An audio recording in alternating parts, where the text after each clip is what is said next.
Between 1890 and 1910, approximately 2,847 architectural spires were systematically removed from European buildings. Not damaged, not replaced, removed entirely and not reconstructed. The removals were coordinated across multiple nations without formal explanation or public announcement. One decade, the spires were there, defining skylines rising above cities. The next decade, they were gone, erased from the architecture itself. I found the original blueprints, sitting in a basement archive in Brussels. Architectural drawings from 1887, showing a cathedral with a spire that rises 180 feet above the roofline. Then I found the 1912 photograph of the same cathedral. The spire was completely gone. No remnant, no stump, not a single architectural trace that it had ever existed. This isn't about stylistic preference. This is about deliberate erasure from the physical world itself. Let me start with how I discovered this pattern. I wasn't looking for spires initially. I was researching 19th century insurance records, an obscure archive, I admit, when I noticed something strange. Between 1885 and 1915, insurance claims related to structural lightning strikes on elevated architectural elements increased by 3,400% across European cities. 3,400%. Not a gradual increase. A sudden spike in 1890, plateau through 1900, then declined to zero by 1915. Insurance companies keep meticulous records. They track every claim, every incident, every reason for damage. But what struck me was this. After 1910, lightning strike insurance claims on buildings dropped to nearly zero. Not because lightning stopped striking, weather records show no change in atmospheric conditions, but because the elevated architectural elements were no longer there to strike. This led me to analyze building photographs from the 1880s through 1920s. I examined hundreds of city photographs, cathedral records, municipal architecture documentation. The pattern is unmistakable and deeply unsettling. Every single city photograph taken before 1890 shows multiple spires, towers, elevated decorative elements. Every photograph taken after 1920 shows the same buildings with those elements removed. The removals weren't random. They followed specific criteria. Only the tallest spires. Only those that exceeded a certain height threshold, approximately 150 feet and above from roofline. Only those that were geometrically distinctive, rising in sharp points rather than as broad towers. It was selective, targeted, as if someone made a decision about which elevated structures needed to be eliminated from cities. The personal doorway came through a letter, found among estate papers of an Austrian architect named Friedrich Kessler, who was active during precisely the period when removals were occurring. The letter, dated March 1902, was addressed to a colleague and reads as follows. I have received the commission. The work proceeds as instructed. 3 spires from the old cathedral are scheduled for removal this summer. The workers have been vetted. They understand discretion is paramount. Once removed, architectural records will be updated retroactively. No one will remember they existed. No one will remember they existed. That's not architectural maintenance. That's institutional memory erasure. The official narrative, as presented in architectural histories, is that spire removal reflected changing aesthetic preferences in the early 20th century. Art Nouveau and then Art Deco movements emphasized horizontal lines, geometric efficiency, and rejection of Victorian ornamentation. Tall spires were seen as outdated, excessively decorative products of an earlier era. As modernism gained influence, building owners chose to remove spires to align with contemporary design sensibilities. This explanation makes sense. Architectural fashion does change.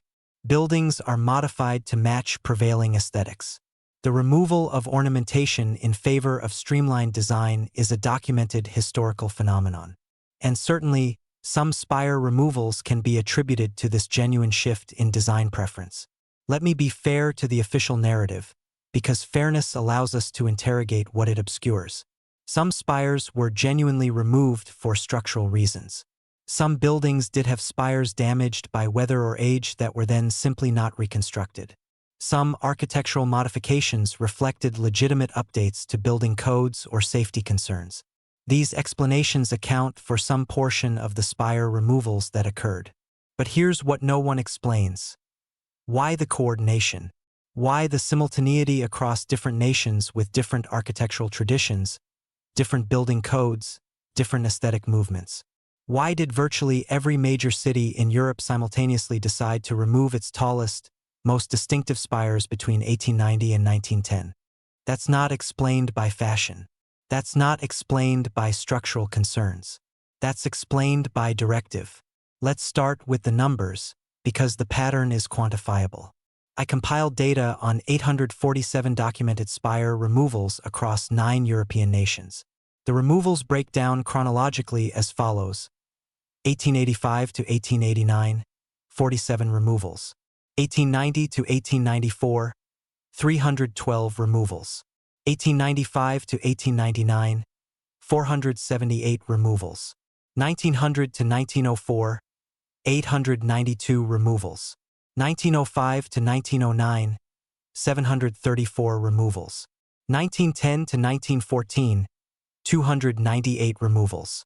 1915 to 1920, 86 removals. The spike occurs between 1890 and 1910.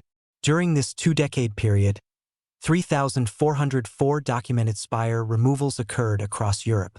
The peak is 1900 to 1904, when nearly 900 spires were removed from buildings. That's roughly one spire removed every 2 days, across an entire continent, for 5 consecutive years. That's not architectural evolution. That's industrial operation. Which brings me to the institutional coordination this required. For 2,847 spires to be removed, hundreds of architects, contractors, and construction workers needed to be involved. These people left traces, invoices, work orders, correspondence. I accessed building permits from 12 European cities covering the removal period. The permits exist. They're filed. They're documented. But what's remarkable is their uniformity. The work orders use identical language, the same specialized terminology, the same procedures, as if they were copying from a central directive.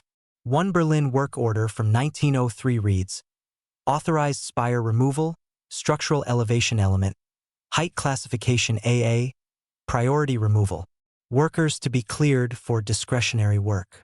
Discretionary work. That's the language of sensitive operations.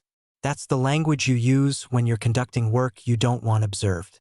Speaking of discretion, the workers who performed these removals are almost entirely absent from historical record.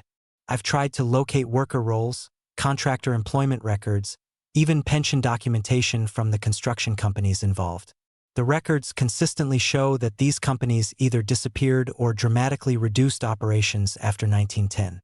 The workers, hundreds of them, simply vanish from institutional record. In Vienna, I found one exception. A carpenter named Johann Strauss, no relation to the composer, kept a personal diary documenting his work on architectural removal projects from 1898 to 1907. His diary entries describe removing spires, but with increasing distress and cryptic notation. One entry from November 1904 reads, "The things that live in the upper elements are becoming more visible before removal. The foreman says this is normal. I am not convinced it is normal. I see them moving inside the materials. Things, living, inside the materials." He's describing something as if it's an entity residing in the structures themselves. Which brings me to what other trace evidence suggests was actually happening. I found insurance claim forms from this same period filed by building owners claiming damage related to structural destabilization events occurring during spire removal work. These claims describe circumstances that extend beyond typical construction incidents. One 1903 claim from Prague describes sudden structural fracture and atmospheric disturbance occurring during the removal process. The claim notes that workers required medical intervention for shock and sensory disturbance. Sensory disturbance. What causes sensory disturbance in workers performing routine construction work? The claims forms exist in insurance archives across 8 cities. Dozens of them. all describing similar phenomena, all carefully documented, all then filed away without investigation or follow-up. Speaking of investigation, the period 1890 to 1910 corresponds exactly with the rise of institutionalized scientific investigation into electromagnetic phenomena. Nikola Tesla was conducting his experiments. Radio transmission was being developed. Electrical infrastructure was expanding across European cities. The spire removals correspond temporally with the moment when humanity was beginning to harness and understand electrical energy. Is that coincidence? I need to establish a hypothesis, not a conclusion, a hypothesis based on pattern recognition. In the mid-19th century, architectural spires served an explicit function. They grounded lightning. Lightning rods and spire-based grounding systems were the primary electrical infrastructure before modern grounding technology was developed. Spires were tall, metallic, designed to conduct and dissipate electrical energy. As modern electrical systems developed in the 1880s and 1890s, these spires became technically redundant. But here's where the pattern emerges. What if they weren't simply conducting lightning? What if, in the process of conducting electrical energy, something else was occurring? What if the spires were functioning as conductors for something other than lightning? Consider the timeline. Spire removal accelerates in 1890, the exact moment when electromagnetic research intensifies. Removal peaks in 1900 to 1904, when radio transmission, wireless electricity transmission, and electromagnetic experimentation were at their height. Removal ceases by 1920, when modern electrical grounding systems made spires functionally obsolete. What if authorities discovered that these tall, conductive spires were attracting, channeling, or facilitating something related to electromagnetic phenomena? What if the things Johann Strauss saw inside the structural materials were electromagnetic phenomena that became visible when electrical energy moved through the spires? Maybe I'm seeing patterns where none exist.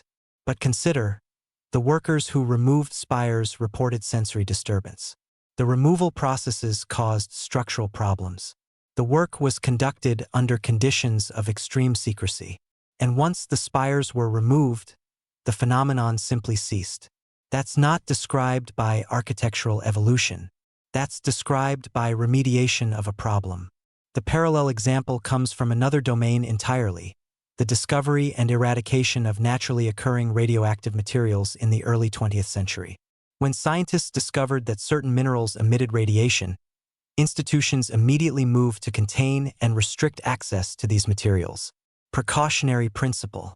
They didn't fully understand the phenomenon, but they understood it was worth controlling. The spire removal pattern suggests something similar. Authorities recognized that something electromagnetic was occurring in these tall, conductive structures. They didn't fully understand it, but they understood it was worth removing the structures that were facilitating the phenomenon. And here's where the pattern truly solidifies. The spire removals correspond geographically with the regions experiencing the most intense early electromagnetic research.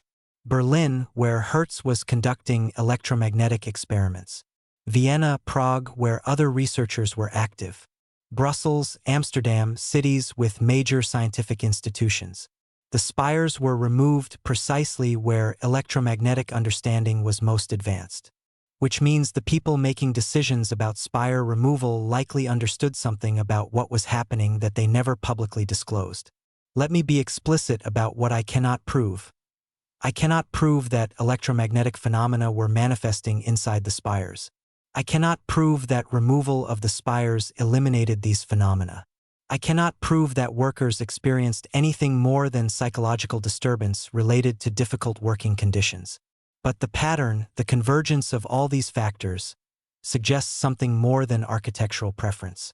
And once you see the pattern connecting electromagnetic phenomena, worker disturbance, institutional secrecy, and systematic removal of tall conductive structures across an entire continent within a specific 20-year window, you cannot unsee it. Here's what the documentary evidence establishes. Between 1890 and 1910, approximately 2,847 architectural spires were systematically removed from buildings across Europe. The removals were coordinated. The work was conducted under conditions of secrecy. The workers involved are largely absent from subsequent historical record, and the removal ceased precisely when modern electrical grounding technology made the spires functionally obsolete. Here's what the evidence suggests. Something was occurring in these tall, conductive structures. Something related to electrical or electromagnetic phenomena. Something that caused disturbance to workers. Something that authorities deemed important enough to warrant massive, coordinated architectural intervention. What I cannot establish: the exact nature of what was occurring, whether it posed genuine danger, whether the spire removal actually addressed the phenomenon or simply removed the visible infrastructure without addressing the underlying cause. The part that keeps me up at night is the memory erasure.